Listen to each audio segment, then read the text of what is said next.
Welcome back to DotLife. We are on location, if you hadn't noticed, at the top of Savin Hill, at the rooftop deck at the home of Bill Walczak. Thank you so much for having us, Bill. Happy to be here. We are talking Savin Hill today. Really? We're going to take a deep dive into this neighborhood, and who better to ask than Bill, because you are the president of the Civic Association and a longtime member. So, Bill, tell us a little bit more about yourself, who you are, what you do, and a little bit more about the neighborhood. Sure. I actually started my life in New Jersey. Wound up coming up to Boston to go to college, like many people do, and that was 53 years ago. I fell in love with a local and Dorchester girl, and wound up getting married. And moved into the Cobden Square area initially, Okay. where I got involved in starting the Cobden Square Health Center and worked there for 36 years. And after that, I ran the Carney Hospital for a heartbeat or two, and then eventually retired from healthcare. Although I'd been very, very much involved in education and continue that. So I'm currently retired, but I'm on 15 boards of directors. It's not retired, Bill. And and including many that are in education. So I'm on the board of higher education for the state. I'm the chair of the board of Bunker Hill Community College. I'm chair of the Massachusetts Business Alliance for Education. I'm president of the Columbia-Savin Hill Civic Association, and on many, many other boards. And you write a weekly column for... Not a weekly, but, at times it's been weekly, especially during the pandemic, because I am a public health kind of person. Yeah. And so I was able to write to try to explain what was going on and all the kind of terminology that was being used at the time. Actually, for Christmas, my wife got me business cards, and on the back of the business card says columnist, Dorchester reporter. So that's the thing I'm kind of most proud of these days. I feel like I have a lot to say, and I'm glad that the publisher allows me to say it. He's never interfered with anything that I've said, including times when I've been, kind of contentious on certain issues. And I've been in Dorchester now for 53 years, and in Savin Hill for 49 years. Okay. Columbia-Savin Hill. I've been in Columbia-Savin Hill because I was actually the caretaker of the Blake House from 1976 to 1981 when I moved into Savin Hill. Okay. And you are at the top of Savin Hill. I think we are at the highest point right now, which is pretty fun. Great views. Yeah. Hopefully no rain. We'll see how it goes. But describe for us what are the boundaries of Savin Hill? Well, the Columbia-Savin Hill Civic Association was actually a merger of two civic associations. Okay. The Columbia Civic Association and Savin Hill back in the 1960s. The civic associations, by and large, were parish boundaries. So something you can read about in Gerald Gamm's book, Urban Exodus, where he plotted out the maps and found out that the Civic Association map was identical to the parish boundaries. Okay. But anyway, so Savin Hill is St. William's, Columbia was St. Margaret's, and so the joint of that, with a few changes over the years, is basically Columbia Road to Stoughton Street, down to Pleasant Street, to Hancock Street, to Freeport Street, to Morrissey Boulevard, and then back up to Columbia Road. So, population, somewhere between 15 and 20,000, depending on how you define it, and in a neighborhood that's relatively homogeneous, but with significant populations of Vietnamese, Hispanics, African Americans. But it's an interesting neighborhood from a number of perspectives. 02125 is considered one of the most diverse zip codes in the United States, and we're the eastern half of 02125. There is some Logan traffic that we're picking up. So yes, there is an airport not too far from here. Some people would like to shut it down. Some people are upset about the fact that UMass kind of blocks part of our view, but in any case, they're here to stay. I don't think we're doing anything with Logan anytime soon. Yeah. So you had an article not too long ago where you talked about, or actually, I think it was in the historic filing for the neighborhood. There's almost a bisection of the neighborhood, which is this eastern portion that we're in now, and then there's the flats. Right. Can you talk about the difference there, and then what defines both of those? Well, it has been one community for since 1630. Actually, the original settlement of Dorchester was in what's called Allen's Plain, which is basically Pleasant Street, Okay. going over towards what the James Blake House is, and that was where the initial church was built. Was over at the end of Pleasant Street. Eventually became something called the Dorchester Athenaeum, which resulted in the nickname, which is called, I don't know if people still call it, but when I was living over there, it was the Affy. Okay. The Affy, that's what they called that little park over there.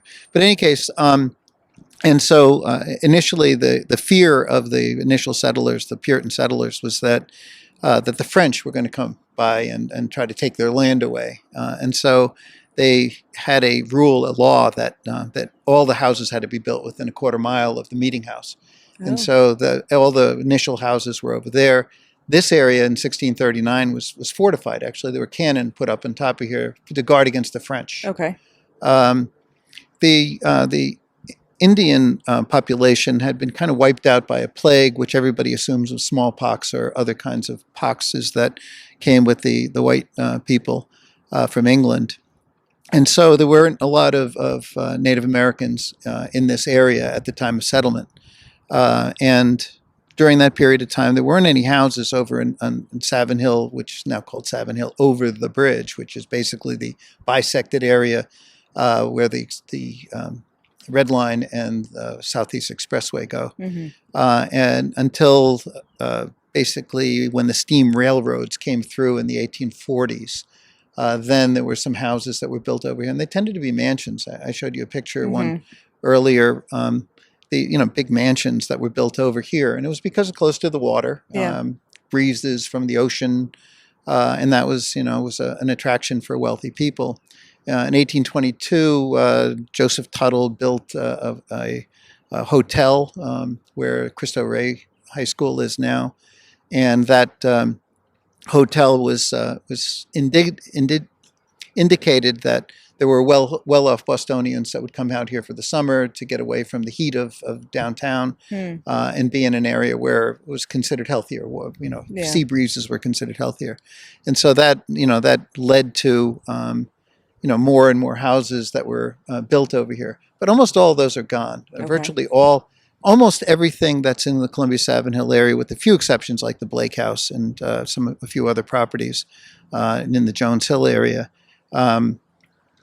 were built after annexation. So there was a vote in 1869. Annexation happened in 1870 of both Dorchester and Roxbury, and so all of those big mansions were demolished. And so now we have these late Victorian era housing that was built with three-deckers going in the kind of the valleys in between the hills. You go up to the top of Jones Hill, you'll see some beautiful Victorian houses.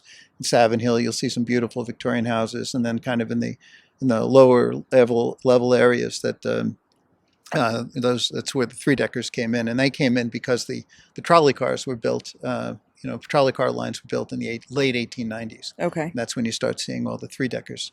So overall, there's some original housing development after annexation that you'll see houses here. There was a panic or a recession in the 1870s that resulted in most of the early houses after annexation being built in the 1880s and 90s, and then the three-deckers in 1900 to 1920 when basically they stopped being built. You mentioned Tuttle. I believe he was the one who named Savin Hill, Yeah. Right? Yeah. The original name for Savin Hill is Rock Hill. The Puritans named it Rock Hill because it's obviously a lot of rocks. It's called Roxbury Pudding Stone up here. Yeah. A lot of people think it looks like concrete. And so I often, when people come up there, say, why do they pour the concrete in those weird areas? And it's like, well, no, it's actually Roxbury Pudding Stone. And what I've been told is that the British had, the English people that came here, that kind of look like the pudding that they ate. We think of Oh. pudding as being kind of smooth. They have it really Yeah, chunky. okay. So anyway, so the Roxbury, so he called it Rock Hill, and from 1630 to about 1730, when it became known as Old Hill. That's worse. Yeah, OLDE Hill. And then Joseph Tuttle came about and decided Old Hill was not an It's not inducement it. to come out here for the summer. So, and actually, Savin Hill is a misnomer. Savin tree was actually, Savin was a bush. Okay. But people in the 1820s, 30s, 40s thought of eastern red cedars, and they kind of misnamed them Savin trees. Oh. So the eastern red cedar was the predominant tree. There's very few of them around now. We planted a few for the 100th anniversary of the park back 10, 15 years ago. But they're eastern red cedars. Okay. So if you wanted to call Savin Hill Eastern Cedar Red Hill? Cedar Hill, that would be more accurate. I think we should make a movement. But Savin Hill sounds better anyway. You talked about a little bit about the war, the fortifications against the French, but it also played a role in the Revolution. Yeah, George Washington had troops stationed here, and in 1906, when the park was purchased, the Worthington land was purchased to make Savin Hill Park. There were actually two buildings that housed soldiers of the Revolutionary Army, the Continental Army, that were up here. They were at some point they were demolished, but they were up here at the top of the hill. There's interesting. There's a famous painting from was it 1819? I think it was. Yeah. Of soldiers that were at the bottom that used to gather in the summertime to do their whatever mustering or whatever they did at the time. But this famous painting, it's in the old State House. That's Savin Hill from that period. So it was used. Edward Everett, when he was growing up, used to talk about coming up to the top of Savin Hill to play. Okay. And so this hill has been an important part of it. After annexation, the Parks Commission of the City of Boston, having this new land, were looking for places to add parks to the early Boston area, and so Savin Hill was the prime place for it. Great view and all that kind of stuff. But the Worthington family refused to sell it. Okay. Eventually, the Worthington family made a deal with Mayor Honey Fitz, but he wasn't the one that actually was able to buy it. It was the Hibbing, I think, was the mayor after him. Okay. But the deal was, we'll forgive your $30,000 in back real estate taxes if you sell it to the city, and that's how Savin Hill Park became a park. And it was a real community kind of thing. And I think of the activism of the community as being an essential part of what it's like to live in this neighborhood or live in Dorchester in general. That Dorchester Divine Intervention podcast talks about how there's more activists in Dorchester than any other place on the planet. And sometimes I think that's absolutely true. Our Civic Association is a very active group of activists, and all of Dorchester has civic associations or neighborhood councils or neighborhood associations. And so there's zillions of people that really love their community and want to make sure that it's the best community it can be. Yeah, absolutely. You mentioned some names already, but who are some other notable folks who lived in Savin Hill over the years? Well, George Wright is in the Baseball Hall of Fame. Okay. He had a house over here that was made of a landmark, but unfortunately the city council overruled the landmark status so that Seems it unusual. could be. Yeah, it was the only time it ever happened. So it could be demolished and 8 houses could be built over there. Okay. But in any case, George Wright and his son, I don't know, Eben or one of those old Yankee names, who was in the International Tennis Hall of Fame. Oh, athletic family. So yeah, right. So it was, that was another person that family that was in Savin Hill. Kit Clark, you see a lot of Kit Clark buildings or the Kit Clark Senior Services and all that. She lived down on Savin Hill Avenue, and she was very, very important to me in establishing a program at the Dorchester Court that resulted in me finding this house. Okay. So then how I wound up buying this house was thanks to a court program that I wrote a grant proposal that started, and we had a little bit of difficulty with the Judge King at the time, and I went to see Kit Clark, who I'd met a few months before when I was living at the Blake House. And she said, if you ever have any problems, just come see me. And so I said, I had this idea for having a court program where the, children, the young people that were convicted of crimes would have to, clean up parks, and went to Judge King, and he said he wasn't interested in it. And she said, "Hold on for a second." I called up Judge King as I get to the courthouse and said, "I want to talk to Paul King. Tell him it's Kit." Now, Kit was important because she was actually the head of the city Republican committee. Okay. But it was a Republican governor that appointed Judge King. Okay. And so, and she used to have really these picnics over at her house on Savin Hill Avenue that had, Ed Brooke, Senator Ed Brooke, and Governor Frank Sargent, Richardson, what was his name? Elliot Richardson, people, like really famous people that would come to Savin Hill for those picnics. But anyway, she called up Paul King and said, "This young kid wants to start this program and, that's going to clean the parks in my neighborhood." And you said no. and so she hung up and said, "Go back and see Paul King." So I go over there and he said, you didn't tell me you knew Kit. So anyway, that program is, if you see the white vans along the side of a highway with people cleaning up, I started that in 1976 at the Dorchester Court. But in any case, at some point, somebody called up the judge and said, the Savin Hill Park's a mess, and it was. Yeah. And so I came up here, and we were up here for like a couple of weeks with the people cleaning up. There were pieces of cars. They used to bring cars up here and burn them and push them off the cliff and stuff. Gosh. It was really nasty. Yeah. Some Wahlbergs too involved in that.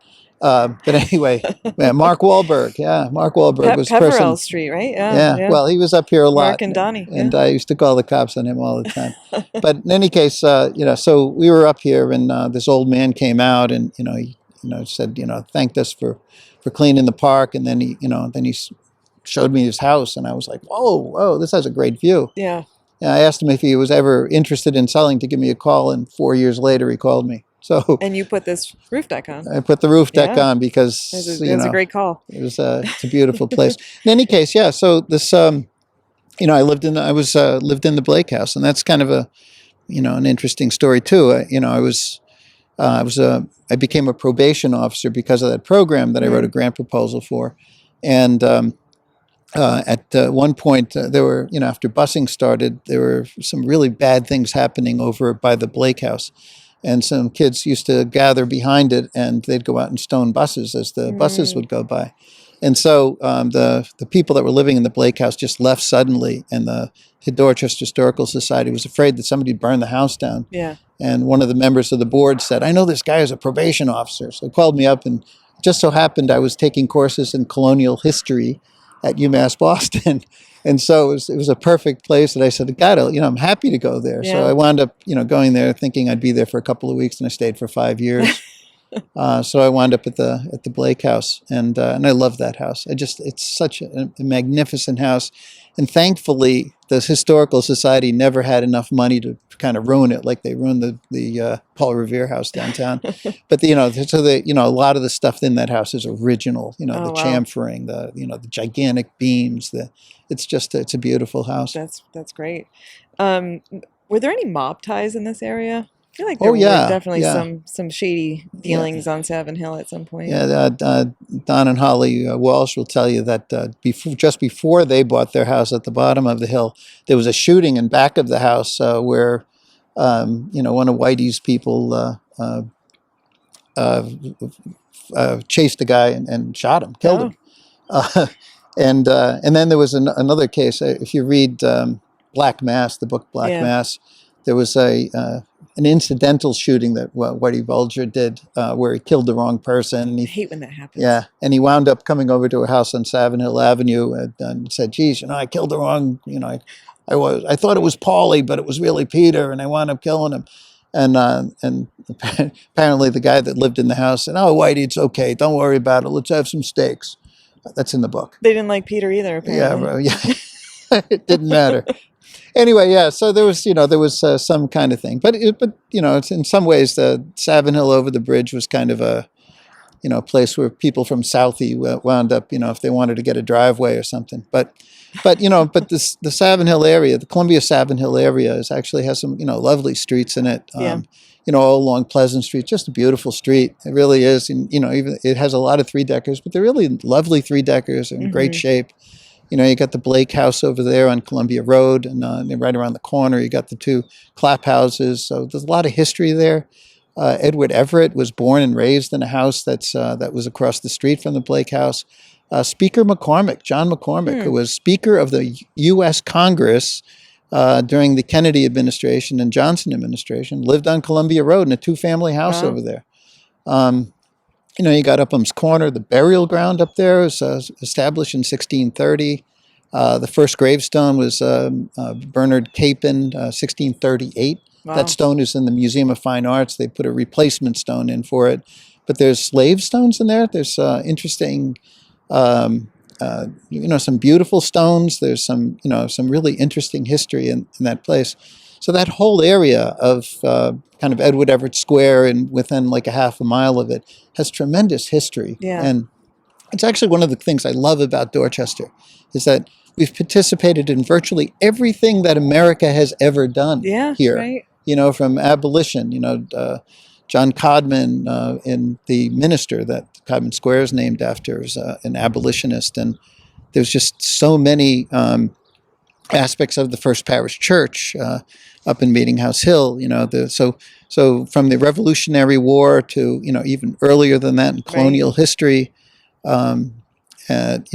it's to raising soldiers for the Civil War, World War I. There was actually spotters up here for U-boats. And so, Wow. just it's a fascinating place, not just from war, but from social movements as well. Right. So overall, it's one of the things that really attracts me to Dorchester, just the tremendous history that we have. Well, so talk about Savin Hill today. You did mention it's a somewhat homogeneous neighborhood, but also has some diversity. What are the makeup? Who lives here? What do they do? Are there families? Is it mostly renters, owners? What's the general vibe? Well, it's changed an awful lot in the 50 or so years that I've actually 49 years that I've been in Columbia-Savin Hill. And so, initially it was very, very parish oriented, lots and lots of Catholics. Yeah. And since, basically starting in the 80s, up until about 1980, you were kind of assigned to a parish, and if, you couldn't go outside your parish. So your social life, your religious life, your jobs oftentimes came from people that you knew from your parish. And schools too were tied to schools, parishes, right? Absolutely. Yeah. St. William's School, St. Margaret's School. There were 11 Catholic schools in Dorchester at one point.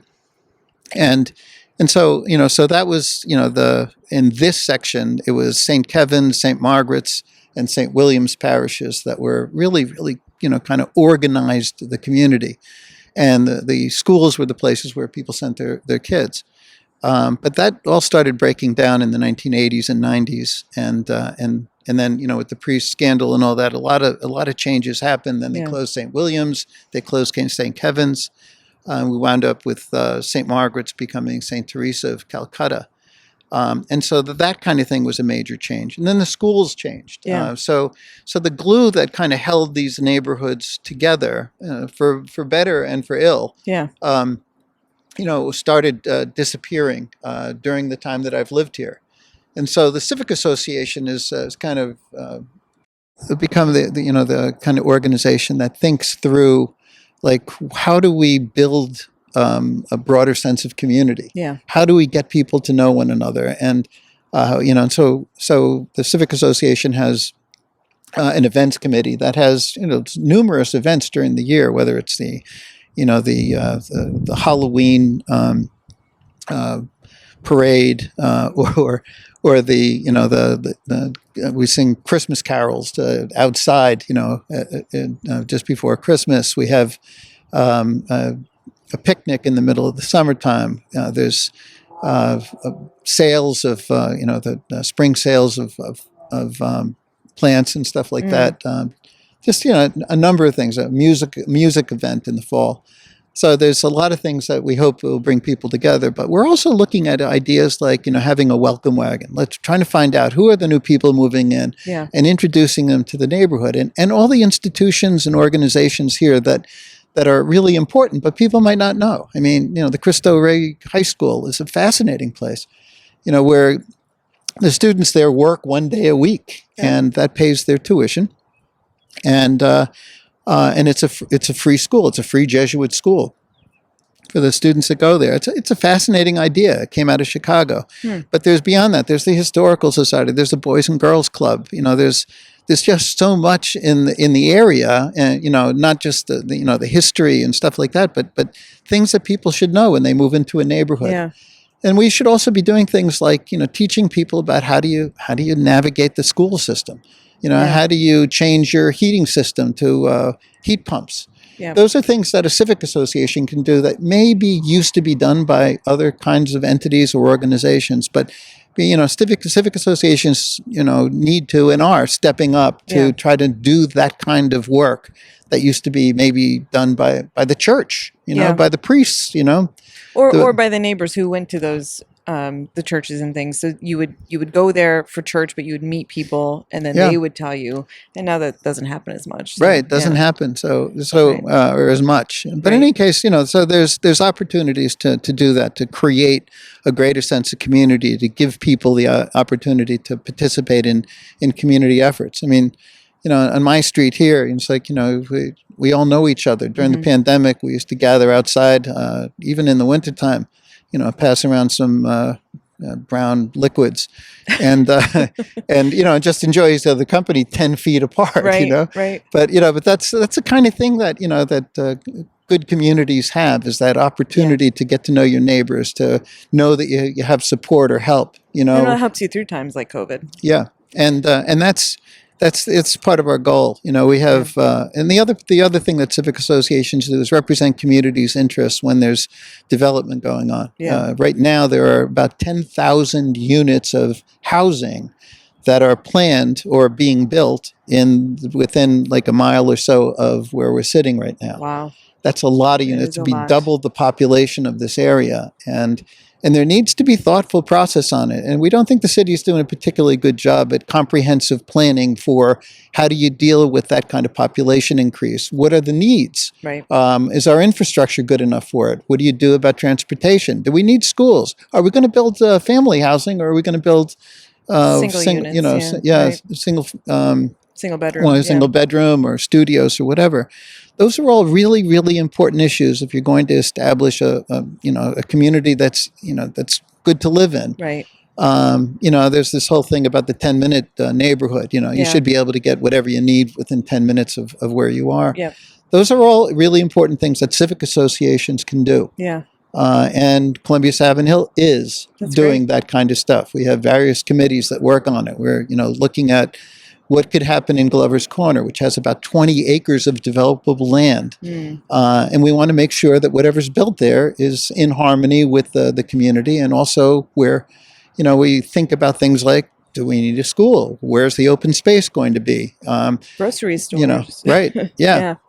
So those are essential ingredients of good communities, and civic associations can help with understanding that. We're not opposed to housing. We understand the need for housing, but we want to make sure that density happens where density can happen, and density doesn't happen where it can't happen. Yeah, I agree. I want to talk about transit as well in that conversation. Savin Hill has rail, highway, thoroughfares like Morrissey, which is a mess. Parkways, excuse me, yeah. But Savin Hill, Morrissey Boulevard is a parkway and should be considered that way. Although it is not treated that way. Yes. And you have a yacht club. So you've got two yacht clubs. Yeah. So you've got all modes of transit kind of covered here, as well as the planes and helicopters that are circling now. How does transit shape this neighborhood? How do people think about transit in this neighborhood? What does it need? What does it have too much of? Well, obviously we need a public transit system that is excellent. You might need to because look in a different city. and what's his name? Filling. Is that his name? Filling, Yeah. I mean, I was listening to the radio, and he had this tremendous applause. So people like him, and they think AKA he's Train Daddy. yeah, right. They think he's doing a good job. But I mean, we really need to have a public transit system that works really, really well. I don't think that falls squarely on Filling's shoulders alone. I think it's a systemic problem, and he's, I think, doing a better job than others. But you have to really take into account all of the different factors. And Our political people have let us down for decades now in terms of making sure that infrastructure was taken care of. They did they did quite a job with making sure that people can zoom through the neighborhood here, but without taking into consideration the impacts, the public health impacts of things like that. Yeah. I mean, I keep on bringing out the point that there have been numerous studies indicating that if you have evergreen trees planted along superhighways, that it ameliorates, mitigates the impact of the pollution on there. In addition to slowing down traffic. Yeah, but we don't get that. No. Our highways are a mess. There's trash all over that. They never clean up along the side of it because they don't believe it's their job. If you go down to down the Cape, as I drive down the Cape, you see that they cut the grass along the side of the highway and they pick up the trash. They don't do that in Dorchester, and they cut down trees along the side of the highway because it interferes with the billboards. Those are the kinds of things that we need our government to pay better attention to and deal with. The graffiti all over the place is just outrageous. It's amazing to me that we don't have a means to be able to get rid of that. You look at it and you say, well, what are the state police doing? I mean, can't you get them to find out who Limo is and all these different people? You drive down the turnpike. And on the signs across the turnpike, above the turnpike, there's graffiti. That means somebody crawled up there. You have to applaud their ambition. Yeah, or put it to their better acrobatics. use. But in any case, I'm just shocked at the inability of our state government, our state Department of Transportation, to actually deal with things like the graffiti that's omnipresent. Yeah. And so one of the things that civic associations can do is make demands. Are they going to be listened to? We're still waiting. But in any case, we have somewhat of a bully pulpit to be able to yell about some of the things that we believe ought to be happening. But public transportation, really, really important. There is a Savin Hill T-stop on the Red Line. There is. Which drops you right off across from Savin Bar Kitchen and then next to McKenna's. And it's all that area that's a little, our little downtown area. Yeah. So, one of the things that we also want to do is we want to make sure that we have a business group that represents the interest, kind of a Main Street type of thing. And so we're in the process now of negotiating a grant from one of the developers that would allow us to do things like support a Main Street or a similar kind of entity that would coordinate the businesses and that are in the kind of from Upham's Corner over to Savin Hill and along Dorchester Avenue to make sure that whatever their needs are met, and to deal with issues like how do you deal with transportation and why is it always so difficult? And one of the reasons is we don't have comprehensive planning. The city of Boston does things by parcel by parcel development. So it's like, you can have a lot that's immediately next to another lot that's being developed, but they don't act like they're coordinate. No coordination between it. Right. So, development is definitely. I've actually been speaking with a couple of folks to bring them onto the pod. Hopefully, we'll have that conversation, and maybe I'll bring you back on for that one, Bill. Oh yes, I've written for the Dorchester Reporter. You have some thoughts on those issues. The Zoning Board of Appeal, which really, I suggested recently to the city that that we need a home rule petition that changes the makeup of the Zoning Board of Appeal, because 91% of the cases that were brought before the Zoning Board of Appeal last year were approved. So it's like there is no zoning when the Zoning Board of Appeal essentially overrules everything that has to do with zoning. Right. Well, speaking of economic development, I always ask, final question, what's your favorite place to eat in Dorchester?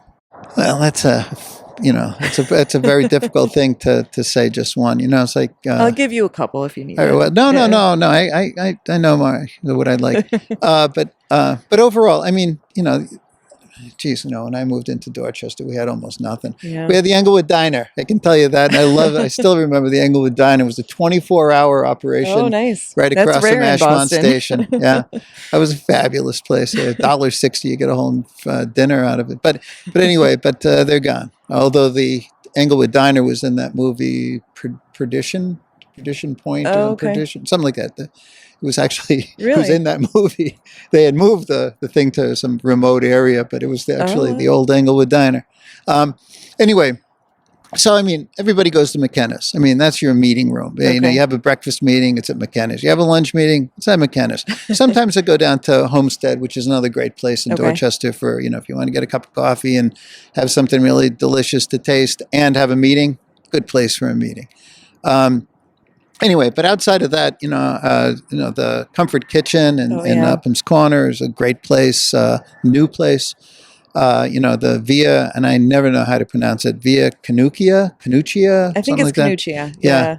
Another great new restaurant. But you got the old timers too. 224 Boston Street's a great place. The Venezia. I've been to Venezia a couple of times in the last few months, and it's a nice place and has parking. So whenever somebody says, I'll come to Dorchester, but I need a place to park. It's like, Take 'em hey, there. yeah, Venezia is good, and you can actually get there by boat if you have one.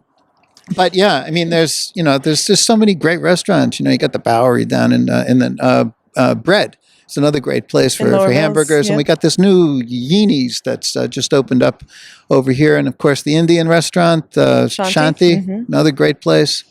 So you did need more than one. Vietnam, Pho Hoa is great. I go to Vietnamese food. It's just, there's a lot of really great places in Dorchester. And I'm sorry if I've forgotten one.